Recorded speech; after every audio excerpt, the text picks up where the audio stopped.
Does anyone want to address the issue that his girlfriend is still with him, that he's just told me that he's attracted to, and that before this came out, they were thinking about having children? I'm assuming that once he's released from prison, they're still going to be having children. And the state is proceeding on a count that is an aggravated, that's a first-degree felony. The range of punishment is anywhere from 5 to 99 years or life imprisonment and up to a $10,000 fine. Did you understand?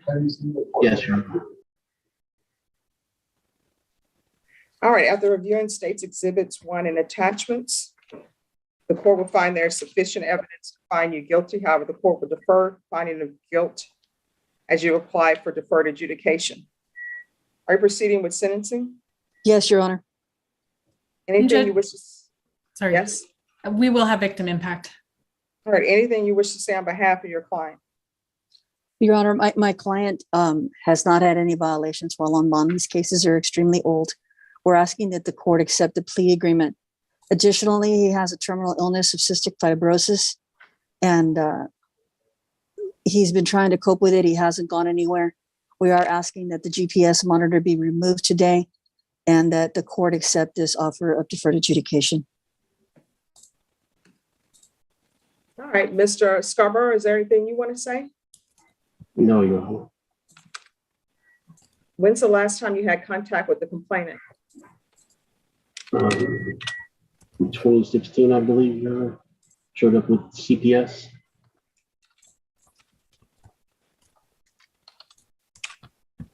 Do you have any children living in your home? No. Do you have any children? No, Your Honor. Are you employed? No, Your Honor. What do you do? How do you support yourself? I'm retired from the, and I have a retirement income.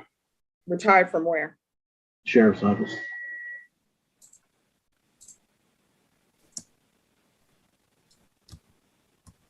So you do understand that the complainant was in a vulnerable situation because her mom had passed and she was depending on you to care for her. You understand that? Yes, Your Honor. So how do you feel about that? Not good, Your Honor.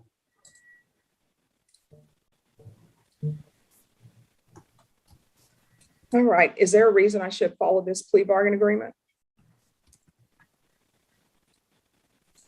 Are you asking? Yes. Why should I follow this plea bargain agreement, Mr. Scarborough? Like my attorney has said, I have a terminal illness. But do you get a pass for that? No, I don't. I have also got to take care of my 87-year-old mother. But those are reasons for other people. But do you get a pass for that? Everybody has a grandmother they need to take care of. Right. You know, so if somebody were to commit a murder, do their case get dismissed because, hey, I got a terminal illness and I got a grandmother to take care of or mother to take care of because? No, Your Honor, no. So again, why should I follow this?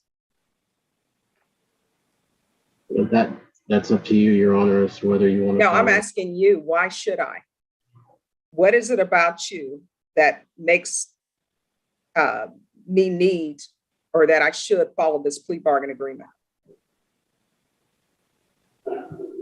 I cannot afford to go to jail because of my terminal illness. I would probably die within 1 month of being incarcerated. Well, nobody can afford to go to jail. I don't think anybody on this Zoom screen wants to be at the Bexar County Jail, whether they committed the offense or not. Nobody wants to be in prison, whether they committed the offense or not. Right. This is the reason I'm taking the plea agreement. It's because of that, and because I am here, I have to be here to take care of my mother as long as I can.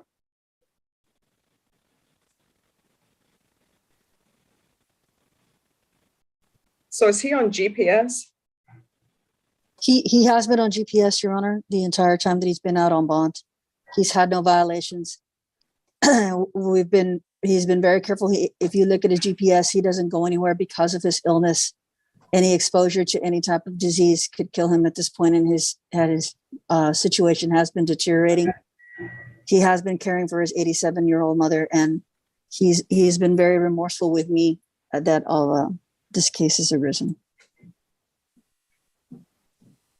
All right, this is what the court is going to do. A $1,500 fine probated, 10 years deferred adjudication, taking consideration 2020 CR 8521, Chapter 62 compliance.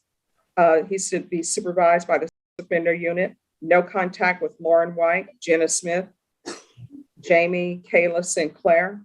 GPS is to continue. The fees are waived. There's to be no contact with minors. There's to be regular reporting by Zoom or in person. Field visits, one time per month. Rebecca, is there anything else that he needs? I can't give him community service hours because there's no community service hours for people with these offenses. No, ma'am, I think that's everything. Anything else you need from this court, Mr. Scarborough? No, Your Honor. I'm going to show you what's entitled Trial Court Certification of Defendant's Rights to Appeal. Did you review that document with your attorney? Did you understand it? And Yes, did you Your Honor. electronically sign it? Yes, Your Honor. All right, because this is a plea bargain agreement, because I followed your plea bargain agreement, and because you waive your right to appeal, you do not have the court's permission to appeal. Do you understand? Yes, Your Honor. All right, Mr. Scarborough, I'm going to send you to breakout room number 4 for victim impact. Ms. Guerrero, do you have anyone else with us? I do not. I just wanted to ask a question. So the court left him on the GPS monitor. Is there a certain amount of time that, or do you want that for the whole 10 years? No, not for the whole 10 years. Ms. Guerrero, if you can bring it back in 3 months, the court will reconsider. Okay, just wanted to verify. Thank you. All right, and probation, you can go to break. Your client is in the center. Isn't that clear? Right to the right. There you go. You're just like Miss Whittington. All right, the court is calling 2019 CR 8528, State of Texas versus Arthur Scarborough. Can I have parties announced for the record for the state? For the defense? Matt Stolhansky for Mr. Scarborough. And are you Mr. Scarborough? Yes. All right, you have a motion to enter adjudication of guilt and revoke community supervision. Of course, you are entitled to a bond because it's a deferred adjudication. So the question is, what should the amount of bond be? So is there an agreement on a bond amount? It's not an agreement, Judge. And state, what are you requesting? Judge, we're asking for 150,000 and then full GPS off the rest. All right, defense, what are you requesting? Your Honor, my client would like something in the neighborhood of $50,000. He doesn't object to GPS. We have a hearing set for the 15th, I think, on this anyway. Contested. All right, you say he doesn't object to GPS? No, ma'am. Okay. All right, can he not afford the 150,000 that the state is requesting? Well, he can't afford anything, but his brother and sister here, and they tell me they can put together enough to get a 3% down on a $50,000 bond. And any objections to the court reviewing the allegations in the motion? No, ma'am. Okay. And Mr. Scarborough, I'm not taking the allegations in the motion necessarily as true, but if I'm going to give you a bond, I want to know whether or not there's some allegations of you not reporting or missing, that type of thing. You understand? All right. Probation. Yes, Your Honor. And again, I'm not taking this as true, but I need some clarification. You understand? On the violation number 15, is that purely financial? Failing? One second, Your Honor. Because violation number 15 says instructions and financials, and sometimes it's just financial. So I want to know. They're alleging that he wasn't truthful on his lie detectors. So that's the 15? I believe so. Yes, ma'am. Okay. I'm opening it right now, Your Honor. All right. Thank you. And I think we can agree that's the violation. Not Yes. being truthful on. Oh, so that's the failure to follow instruction for 15 is being, Well, there were two. I don't have a copy of Okay. it. all right. So probation's gonna, Your Honor, the violation report indicates he was suspended from the court-ordered offender treatment program for failure to make progress toward a reasonable treatment goal.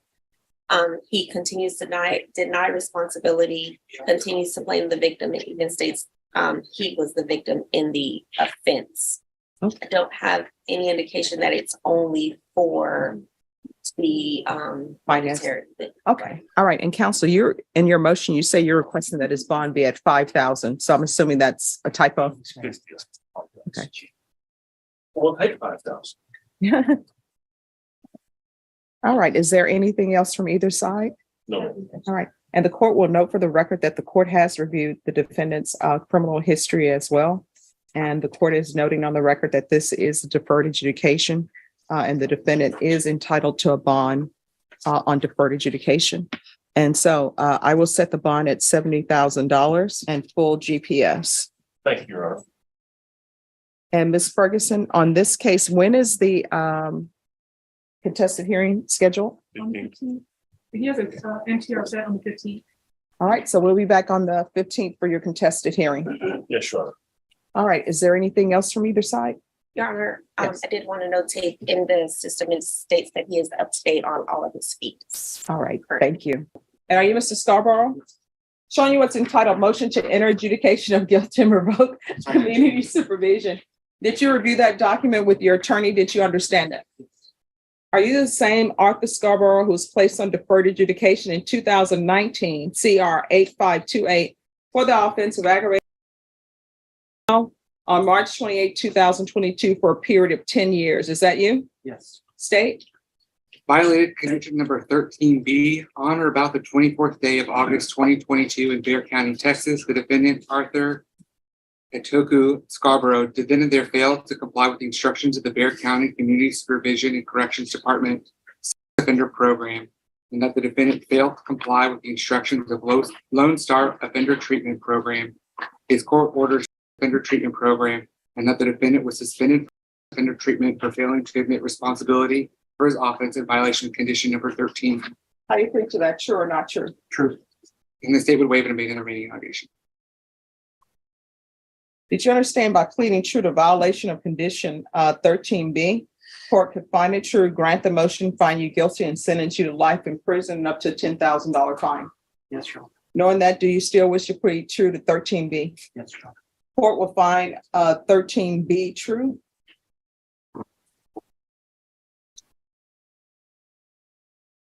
Is there an agreement? There is not, Your Honor. All right, state, what are you requesting? So this is a case where I think Mr. Stolhansky would like to present first, potentially, because it really part of our argument is going to depend on potentially you willingness to admit certain culpabilities. And so, from the state's perspective, if he's willing to take some responsibility, that might lend itself to him being continued on probation with some type of like ISF. But if he's not, then the issue becomes for us is what do we do with this person who is not willing to be rehabilitated and cannot be in our community without being rehabilitated? I don't believe ISS will accept him. Probation, the sex offender, the SOMU, that was their original recommendation. So Okay. I think they would, based on that. But the court is much more knowledgeable on those aspects. Well, I mean, we're all open to learning things. Probation, if you can look into that. And defense, do you have a witness to call? Yes, Your Honor, I do. I would call Mr. Scarborough. All right, can you raise your right hand for me, please? Do you solemnly swear or affirm the testimony you give will be the truth and nothing but the truth, so help you God? I do. All right, you can lower your hand, state your name for the record. All right, you're gonna need to speak up. Arthur Scarborough. All right, defense. Hold on. Is the microphone here was better if I put it here? No, just everyone just speak up. That's great. Mr. Scarborough, you understand why you're here? Yes. Okay. And at the the polygraph, they said that you denied liability or culpability. Is that correct? Yes. So did you ever deny that this thing happened? No. Okay. And tell the court what you're thinking of this. At the time, I didn't want to believe that it happened. But I accept 100% responsibility, not partial responsibility. I accept 100% responsibility. And so it was about who instigated the start of this, because when you took your polygraph, you said that she was as much of an aggressor as you were. That's not true. That's not true. And that you were I was the instigated. aggressor, and I accept responsibility for that. And that was the reason that he was expelled from the program. Right.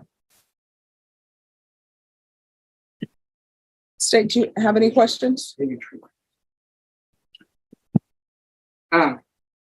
So I just want to make sure that I'm clear and I'm understanding is that you reported initially to your vendor provider that this was one unwanted and not provoked or initiated by you. Do you remember telling her? You did say that. Yes, And are you telling this court now that that statement is not true? that's not. Okay, that you did, that this was wanted and that it was provoked by you. Right. Okay. I've had a lot of time to think it over, especially while I was incarcerated for 61 days, and then I'm on house arrest for the 35 days. And I realized that I am the one that's at fault. Okay. Do you remember having a conversation with your vendor provider, Ms. Vicki Elliott, and her giving you that opportunity to say the truth? Yes, and at that time, I didn't want to believe that that was the truth. And isn't it true that when she confronted with you about this and letting you know that you'd be exited from the program and that you would potentially have an MTR, that you still at that point decided that you weren't willing to take responsibility? I did take responsibility, and I told her at that time that I accept 100% responsibility. But I still stuck to the story that I wasn't 100% at fault as the aggressor. But I realized after thinking it over for so much time that I'm 100%. Okay. But you also I accept the responsibility, and I wish to continue the truth. and you understand there's a distinction between it's not really taking responsibility to say that a child provoked this, right? That's not really taking responsibility. You understand that? So when you said initially you took responsibility, that's not really taking responsibility. When I talked to the counselor after I felt the polygraph, I'm sorry. I can't hear you. when I talked to the counselor after I failed the polygraph test, I did take 100% responsibility. Okay. But to her, that wasn't a good enough answer. Okay. So you're still saying that it happened, but that the child provoked it and that it was No. unwanted is taking No. 100% responsibility. No, that's not. Okay. I accept 100% responsibility. The child did not. I'll pass it. Any other questions? Pardon? Any other questions? I just want the court to know, tell the court about your health issues that we're dealing with. My health issues, I have a terminal illness called cystic fibrosis that affects my lungs, mainly my digestive system and sinuses. I have chronic sinusitis. Which is why you're wearing the mask. Yes, I can't be around. I'm real leery of germs. I have ulcerative colitis, and I have obstructive sleep apnea, where I have to be on a CPAP machine. All of those things that I didn't get the proper medications and things like that when I was incarcerated. And I don't want to go through that again. And other than that one violation, you're behind a little in the money because you didn't pay while you While I were. was incarcerated. Yes. But other than that, there are no new offenses. No new offenses. And that you are the transportation for your mother. Yes. And your mother goes to the doctor, hospital, at Sometimes, least once a week. a couple times a month, to the pharmacy as well, to I think for grocery shopping. She's going to be 88 years old in a couple months. I'm the primary caregiver, which I've not been able to do for the last 95 days because I was locked up and in a house. And she lives on your street She lives 100 yards from me, but I can't go and see her because of the monitor. because of the monitor, house arrest. And I'm the one who takes care of her. My sister has had to take off work and suffer financial loss because of that. Okay. All right, anything else? One further question, Judge. Yes. Did you have cystic fibrosis when you committed this offense? Yes, I was born with cystic fibrosis. Okay. the genetic terminal illness. I have no further questions, but I just wanted to make the board aware that Ms. Vicky Ellie is here if the board has any questions for her as far as probation is concerned. All right, would you like to call Miss Elliott? Defense? No, ma'am. Okay. All right. Any other witnesses from either side? No, ma'am. State, what are you requesting? Judge, I'm going to request that this court revoke his supervision at this point. You've prosecuted cases, you have defended cases.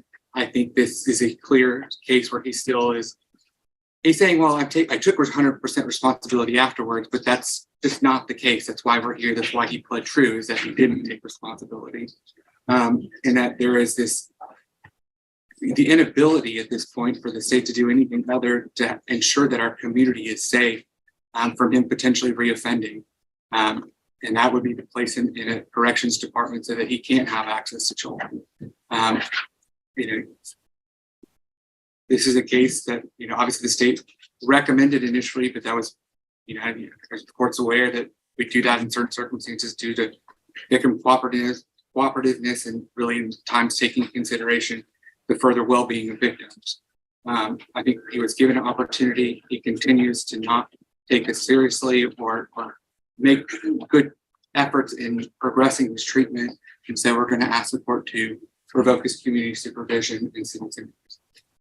All right, defense, what are you requesting? And Your Honor, we're asking that you leave him on probation. He's done 60 days in jail. He's been on monitor for house arrest for 30 days, 30 something days.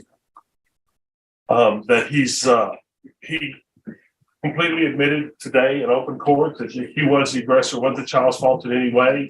I'm not sure what the state was speaking of when he said he's not accepting responsibility.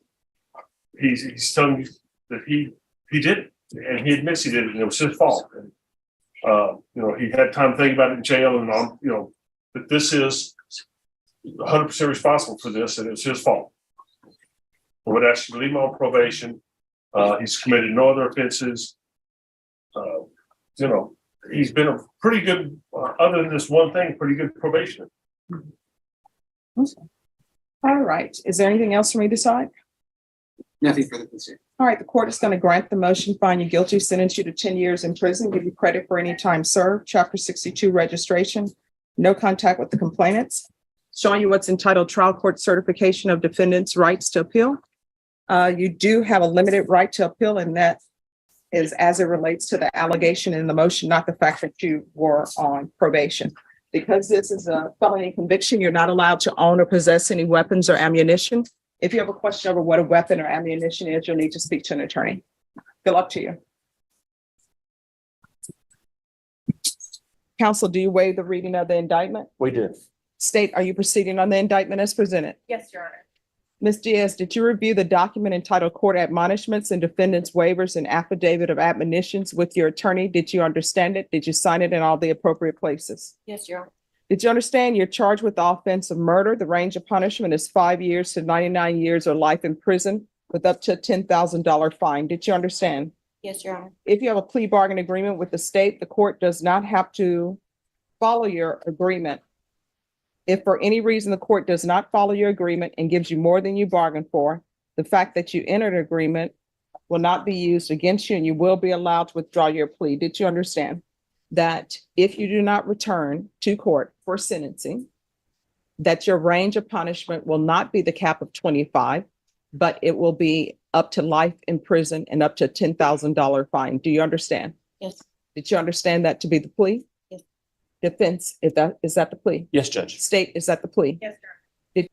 All right, after reviewing states exhibits 1 and attachments, the court will find there's sufficient evidence to find you guilty. The court will find you guilty. This will be set for sentencing on July 30th. We're going to go on the record. Court is calling 2020 CR 11865, State of Texas versus Mary Jessie Diaz.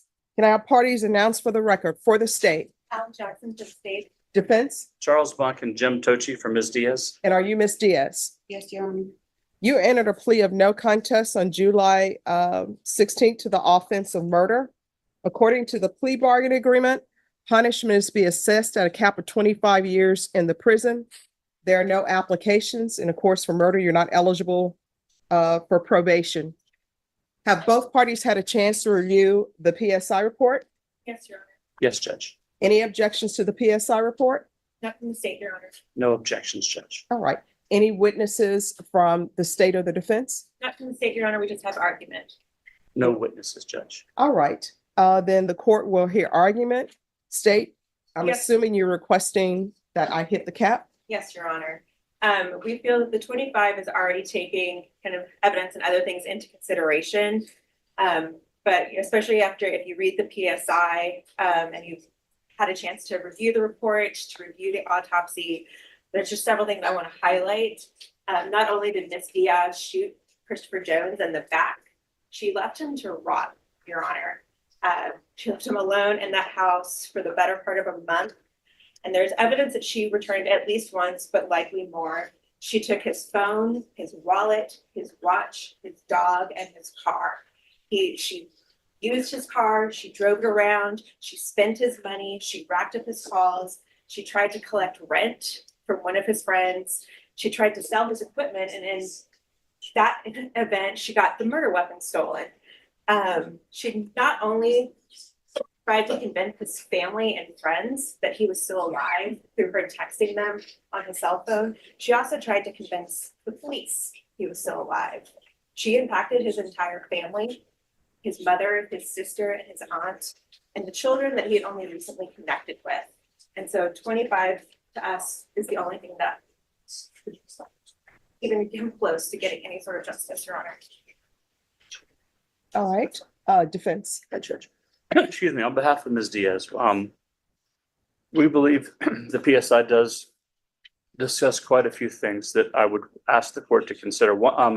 First, regarding the PSI, it talks about her children, and it says she has 4. She actually has 6, just so the court knows. Factually, there are some inaccuracies in the PSI. She has 6 children rather than 4. It does discuss also some things that happened to Ms. Diaz as she grew up, and some of the difficult things she faced as a young person. Now, addressing what happened on this day, and the state talks about the fact that the 25 takes into account all the factors that led up to what happened on this day, and perhaps it takes into account some of it, but Ms. Diaz, in her description of what happened that day, you know, she comes clean and she tells the court exactly what happens that day, and she's correct and she's truthful with the court in the PSI.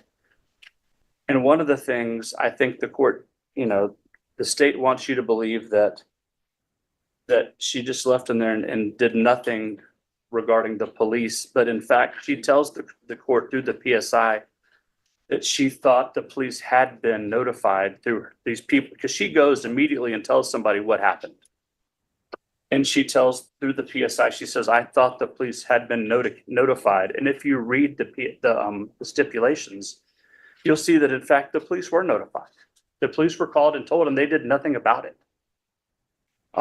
So while Mary did not call the police, she told people what happened, and those people called the police and told the police. And then for whatever reason, the police didn't believe anything about it. And so when I think it was Vanessa and her roommate or her wife, or whoever it was, when they called the police, for whatever reason, nothing happened. Now, the problem that Mary then ran into is as time passed, you know, it just kind of, you know, it became more and more difficult, and it's kind of snowballed on Mary. And certainly she should have come forward, and she didn't.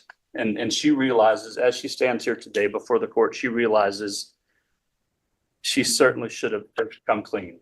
But as time passed, it became more and more difficult, and she made bad decision after bad decision after bad decision, which led her to make the one decision that, you know, that perhaps was her one good decision, that was to accept responsibility and come before this honorable court today and say, Judge, you know, I'm here. I accept responsibility. You can see I don't think you've seen a PSI that is as accepting of responsibility as this one is. She tells you exactly what happened. She tells you why it happened.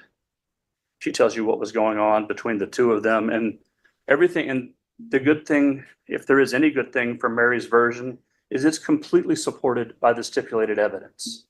All the trouble that she says they were going through together is supported by the stipulated evidence. The fact that she tried to do something right after it happened and the first aid she tried to administer is supported by the stipulated evidence. So as she stands before you, she is accepting responsibility. She understands the court has to make this decision. She wants the court to know that she understands she's hurt many people. She's made a community feel unsafe. She's caused so much emotional stress to all the people that know about the case. She's done things. She's hurt his family. She's hurt her family. She's hurt everyone touched by this. But she can't change that. She's by accepting responsibility, she's hoping people will see that she's doing everything she can to make it right, even though it's years too late. And then when we talk about years, in this case, we're talking about a cap of 25 years. And the court, has the ability to consider, obviously a cap of 25 means 5 to 25. And we're certainly not thinking by any stretch the court should consider anything between 5 and 25. The court shouldn't. This is a murder case. This is the taking of someone's life. But we're asking the court to perhaps consider something between 20 and 25 years. And I would ask that the court read the stipulated evidence, how it compares to her statement of the facts. I would also ask the court to consider the fact that she spent 1 year in jail and then 3 years on full house arrest. She didn't ask to go work. She And didn't ask. counsel, what does she mean if you turn to page 11? of the Yes, I was going PSI? to get to that part. All right, if you can You're tell talking me about what the she fair means. part? Yes. Yeah. So when she was asked about that, I asked her about that. I said, Mary, this sounds terrible. And she says, Charles, what I was trying to say was, when this happened, he had been, our situation, his and hers, was a volatile, abusive situation, and I had to make a decision on what to do, how to react. And I reacted in a way that turns out I had to make a decision that at the end wasn't fair to me. And in other words, she doesn't mean that this isn't fair. She means the result, she made a decision that in the end, the result wasn't fair to her, and that she was placed in a situation where she had to make a decision that it wasn't fair to make her make that decision. In other words, he placed her in the untenable situation where you've got to decide to make this decision. And it's not fair to put a person in a situation where you've got to choose either I'm going to do something terrible to you, or you have to do something terrible to me to keep that from happening to you. And that's not a fair decision to put another person in. And that's what she meant. She certainly does not mean that it's not fair that she's before this honorable court. So, so I asked her about that. I've cringed just like I'm sure you did when you read that, but that she's not inferring or not telling this honorable court that it's not fair that she's here. It's certainly fair. She's here. And if it wasn't fair, we wouldn't be here. We'd be in trouble. Certainly, Mr. Tochi and myself, if we didn't think it was fair, we wouldn't have pled. We wouldn't be here. She understands, she accepts. What she meant was it's not fair to put in a person in a position to have to make that choice. Hey, am I going to have to hurt you? Are you going to hurt me? And that's not fair to make a human make that decision. That's what she was trying to say on that day, not to you, but to Chris. And so that it was just an unfair position to put another person in. Thank you. So anyway, back to what I was saying is just when you make the decision, we're asking you to consider perhaps, even if it's 22 or 23 years, considering how she came clean in the PSI, and it's shown that in the stipulated evidence. She spent 1 year in the county jail. She spent 3 years on full house arrest. We believe that those factors all combined would justify a sentence of 22 to 23 years, and we ask the court to do that. Thank you. All right, state. Just briefly, Your Honor, as you always say, I feel the truth is always somewhere in between. We obviously don't have Mr. Jones' side of the story, and we now have Ms. Diaz's 4 years later. I believe it would probably be somewhere in between, Your Honor. And at the end of the day, it doesn't take away all that she tried to do to hide the truth. She had multiple occasions to tell the detectives the truth. She spent hours being interviewed and she still denied the truth. She also had contact with the police at least once, I think maybe twice, between when he was killed and when the body was discovered. And at no time did she say anything. She knew he hadn't been discovered and the police hadn't gone because she went to that house, which she talks about, the fact that she went back to the house and his body was still there and she took the dog. So, Your Honor, 25 is the only real option here. Okay, and I remember, the steps, and I always reread steps. And part of the stipulations, it says that there were text messages sent that appear to be text messages to make it seem as though the complainant was still alive. Yes, Your Honor. Did I read that correctly? Yes, Your Honor. To multiple friends and family. All right. Does anybody want to address that part of the stipulations? No, like I said, at some point it snowballed and she got caught up in that. All right. Anything else from either side? No, Your Honor, just a reminder that we do have the family preventive impact on Zoom. All right. Ms. Diaz, I want you to know when the state makes an offer a cap of 25, always consider the full range, because when people offer a cap of something, so I consider 5 to 25. I don't automatically say, oh, I'm giving this person 25 or 24. I consider the entire range of punishment, okay? And I understand what the defense is asking for. I understand what the state is asking for, and I appreciate both people being reasonable in what they are asking for. All right, as previously stated, the court is finding you guilty. The court will give you credit for any time served. The court will sentence you to 25 years in the prison. Did you review the document entitled Trial Court Certification of Defendant's Rights to Appeal with your attorney? Did you understand it and sign it? Yes, Your Honor. All right, because this is a plea bargain agreement, because I followed your plea bargain agreement, and because you waived your right to appeal, you do not have the court's permission to appeal.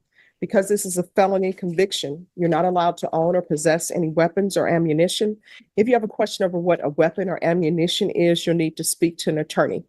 And counsel, I see that there were other mentions of maybe potential toxic relationship, abuse, that type of things.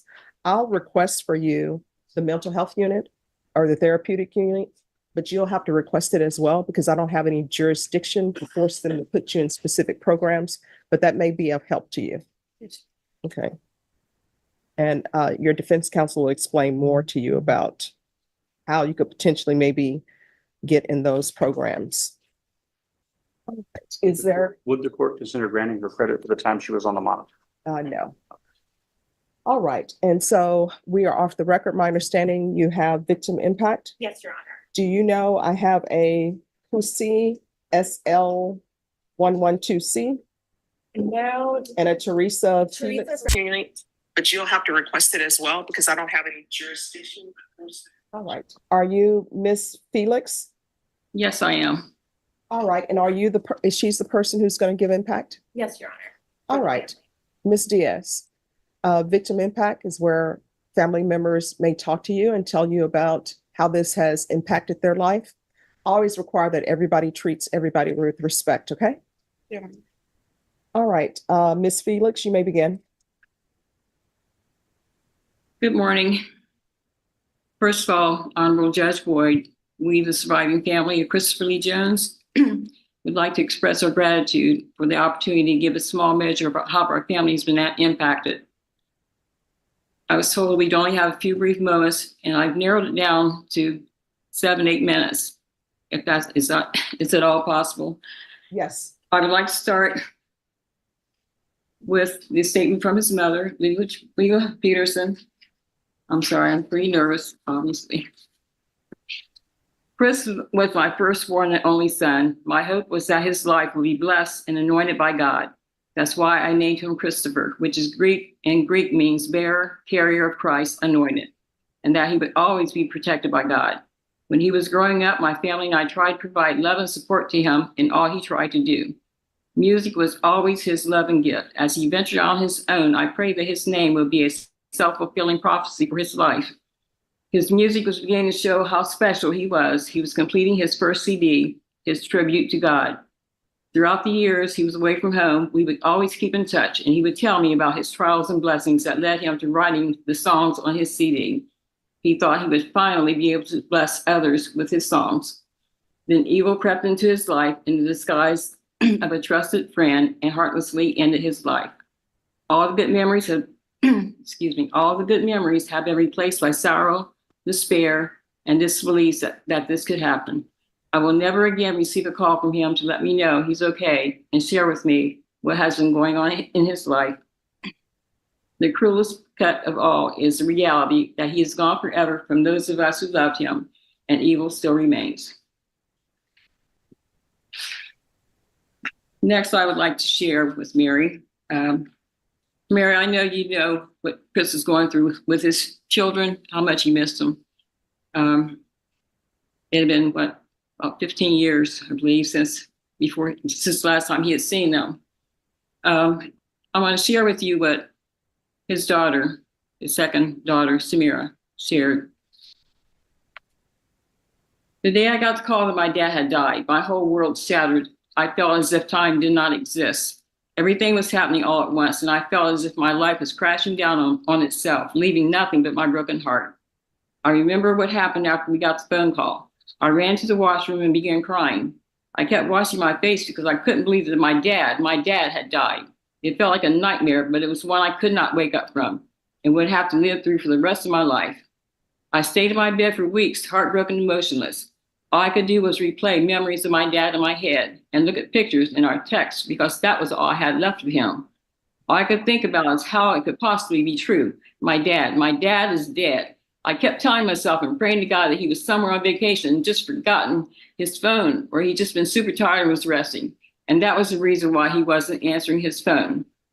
I couldn't believe it. How could this happen? Everything was going so well. It was like every other day I was just talking to him about movies. The last thing my dad said to me was about a movie that he recommended me to watch to help me with my social studies project. Even before we got in the news that my dad had died, I was already in grief. I just knew that he was gone, but a small part of me wanted to hold on to the illusions that I had made in my head. I remember I was in math class and constantly kept checking my phone to see if he had answered the message I had texted him, but still there was no answer.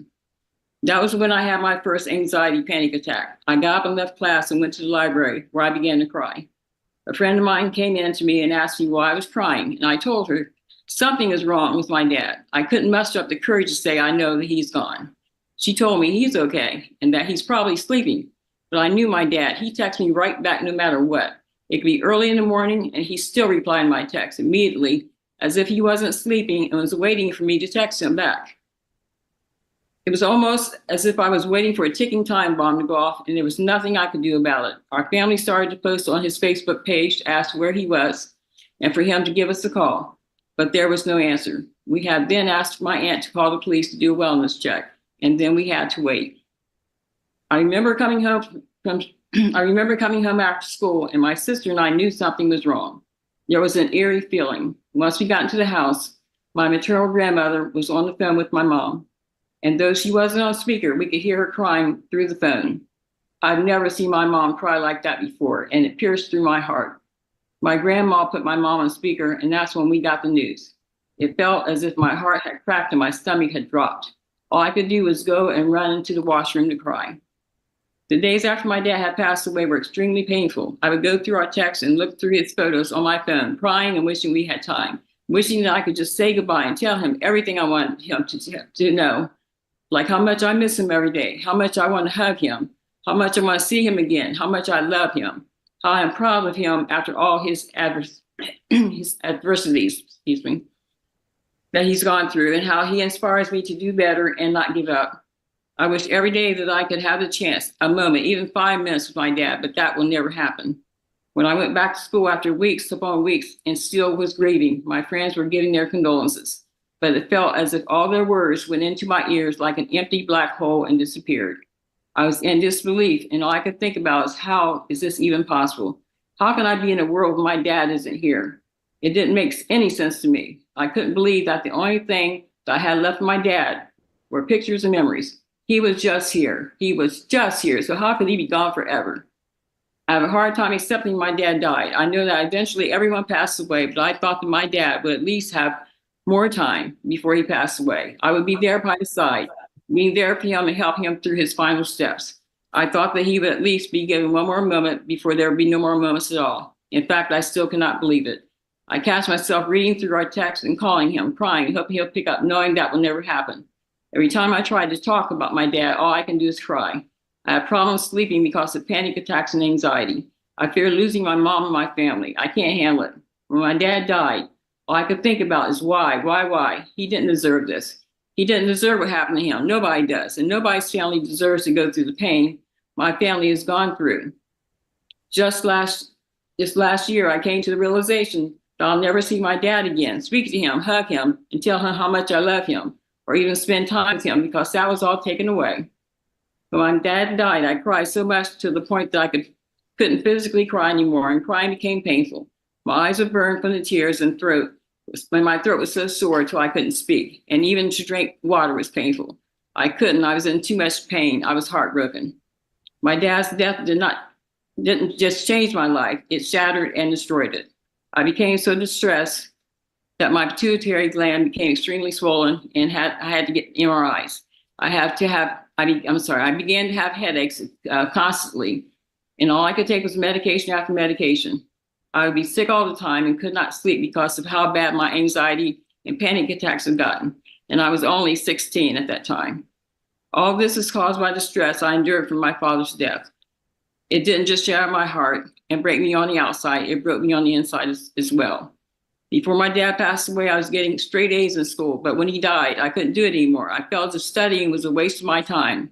And I realized how short time is. I couldn't waste my time studying if I could spend it with my family, because how would I know if this was the last time with them? I found myself trying to compensate for how I felt about the waste of time I spent studying, when I could have been talking to my dad, when I could have been replying to him, talking to him, instead of telling him, Dad, can I talk to you later? I'm studying right now. But I'll talk to you later. I love you. One of the worst words, later, because later never came. Later didn't exist for us. I graduated in the class of 2022, and I remember when I was watching my classmates walk the stage, all I could think about is how my dad was so excited to see me and my siblings graduate, but that was taken away from him. And the day that was supposed to be my happiest became my saddest. All I could do was to try not to cry as I heard dads cheer for their daughters as they walked across the stage, on to the next chapter of their lives, knowing that my dad would never be able to do that. Excuse me. For many people, when they lose their parents, it's by old age, and they know they're about to lose them. They are prepared. Family members can say their final goodbye and have closure before they lose their parents. But I was never awarded that. The last thing my dad ever said to me was, "Hey, Samira, what's up, Angel? Did you watch that movie yet?" And I never got to reply. I never got a chance to say I love you. I never got a chance to say goodbye to my dad, because that was taken away from me and my siblings, my family, and the people I love. Dad, I love you so, so, so much. Words can't even express how much I love you. I'm so, so proud of you. I couldn't have asked for a better dad, because even if I did, I would just get you. I wish we had more time, because a few words can't express how I feel. I'm so grateful for you. You made me a better person.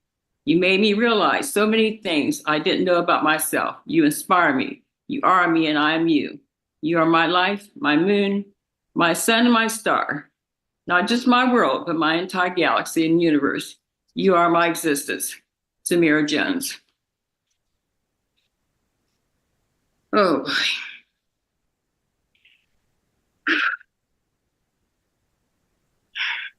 Okay, Teresa.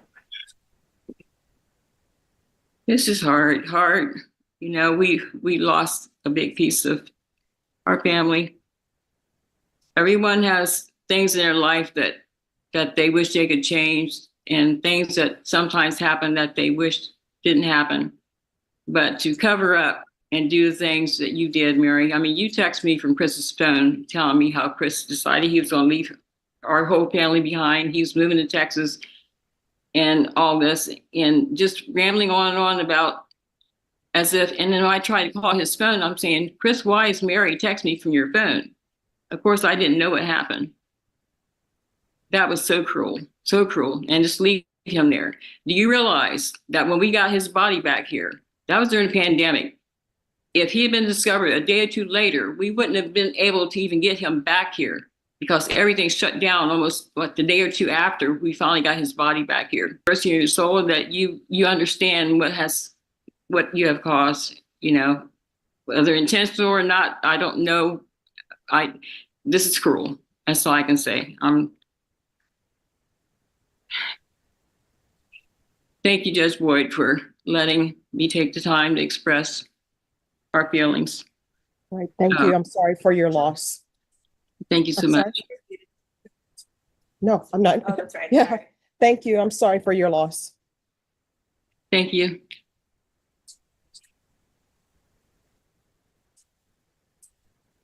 All right, thank you. R.C. Curtis, your client is not on the Zoom. Is he, Kusi? He was. All right, I thought- Mr. Curtis? We have an interpreter here and You understand you're charged with possession of that's a third-degree felony. The range of punishment is anywhere from 2 to 10 years in prison and up to $10,000 fine. Did you understand? Yes, sir. After reviewing States Exhibits 1 and attachments, the court will find there's sufficient evidence to find you guilty, and the court will find you guilty. Are you proceeding to sentencing? Are you asking for a PSI? All right, probation. Is there any sooner date for the PSI other than February 3rd? Because this is not for an application. All right, we're going to see if we can get you a date earlier than February 13th. All right, so just have a seat and we'll get that date. And there is something that Denny put on the record, I just remembered. There are 2 additional CM cases that are out of the same transaction. The state, of course, would be rejecting those after he's sentenced. All right. I realized I didn't put them in the plea bargain. All right, we're still on the record. Do you want to write that in the plea bargain agreement? Yes. Any objections, defense? Defense, any objections? And are you Mr. Glandon? Yes, ma'am. According to the plea bargain agreement, punishment is to be assessed at a cap of 4 years. This looks to be $1,000 fine. There are no applications. The state is taking in consideration CM numbers 96675 and 96677. Have both parties had a chance to review the PSI report? Yes, sir. Any objections to the PSI report? No, Your Honor. All right, and according to the plea bargain agreement, the defendant entered a plea of no contest to possession of fee. It is a cap of 4 years. State, is there anything you wish to argue? Do you have any witnesses? State would reserve for rebuttal, Judge. No witnesses. All right, defense, do you have any witnesses? Well, no, Your Honor, I do have a report. I'll just like to enter put in the record from his treatment provider that he was attending. It's just 2 paragraphs describing what he did. So I'd like it to be in the record so that parole, if they get the records, would have this. All right, any objections to defense exhibit 1? No. All right, if you'll have it marked. Marked for defense exhibit number 1, which is a 2-paragraph report from Mark Harris, just describing the treatments that Jacob underwent from day 1. Jacob was. All right, defense, just a moment. Defense exhibit number 1 then is admitted without objection. Any other witnesses or evidence? No witnesses or evidence. Right? All right, defense, the court will hear argument. Judge, from day 1, Jacob was remorseful. Even upon his arrest, he was very upfront with the officers, which is kind of unusual, I think, in these cases, is that you have somebody that right from day 1 takes responsibility and wants to better himself. He's was in the military. I think he served in Afghanistan. He's had kind of a tumultuous upbringing. I think that may have contributed, but we don't know that whether it contributed, but he had a very tumultuous upbringing, moving all the time, unable to establish probably good relationship with people because of his moving. And upon this arrest, basically admitted to the office, to the officers. Right away wanted to go into treatment, went into treatment. And seems to really acknowledge that it was helpful to him. He's gained some insight into his issues. And he acknowledges that he didn't at the time understand the harm this was causing other people. And I think that's one of the benefits of the treatment, was that he realized the harm it was causing. I don't in the PSI report, he says this is the fetish. Well, yeah, but that's his description. You can see when he talks to the counselor, he realizes in the PSI, he does say he realizes that the harm it was causing, he didn't realize at the time, but now he does. Actually, you say whether I have a witness, I'd like to call actually. All right. Jacob, is there anything you'd like to call? All right. You want to raise your right hand for me? Do you solemnly swear or affirm the testimony you give will be the truth and nothing but the truth, so help you God? Yes, ma'am. All right. You can lower your hand, state your name for the record. Jacob Landon. All right. Defense. Jacob, if you could, kind of if you could for the judge, just describe after the offense, what actions you took and so forth to try to gain insight into what was going on with you in your life. So forth. Talked a lot with my family, fiance. I was open with them about it and agreed therapy was best. They're very supportive of the decision. Therapy opened my eyes to a lot of it. I learned a lot about the pathology and physiology behind the decision. We started with Mark Harris. I started doing like a health workbook, and they're doing weekly meetings. I thought it was very helpful. You could tell us where were you working prior to this arrest? What were you doing? What was your career? I was an EMT and a nurse with the Air Force. I worked at Wolford Hall here on Lackland. I've been doing that for 10 years since right out of high school. Did you serve it all overseas? Yeah, I went to Afghanistan for about 7 months. Okay. And obviously, what effect has this had on your career? It's destroyed it. I've lost absolutely everything. My discharge was on March 8th. I mean, not March 8th, December 8th, just this past month. This is very rough. I didn't realize how much my actions were going to cost me until it was all gone. Okay. Do you have anything else you want to say to the court? No, I'm sorry. I realize what I've done, and I know it was a mistake. I don't have any way to actually make up for my actions, but if I could, I would. Well, it wasn't a mistake. It was a choice. Yes, ma'am. Any questions? Yes, Judge. All right, you may proceed. Thank you, Judge. As a nurse, what unit were you assigned to? 59 MDOS. I was working in the ER last. Were you working closer near kids? Yes, sir. When did you realize or become aware that you were? Probably a couple of years ago. Just gradual progression from pornography to more deviant versions of pornography. It's not something I acted on and Nothing further, Your Honor. All right, the girlfriend who's supporting him, does she have children? No, we were talking about kids prior to all this, but things are delayed, obviously. Okay. Anything else from either side? No, Your Honor. State will just reserve for rebuttal to argument. All right. The according to the plea bargain agreement, it's a cap of 4 years. Yes, Judge.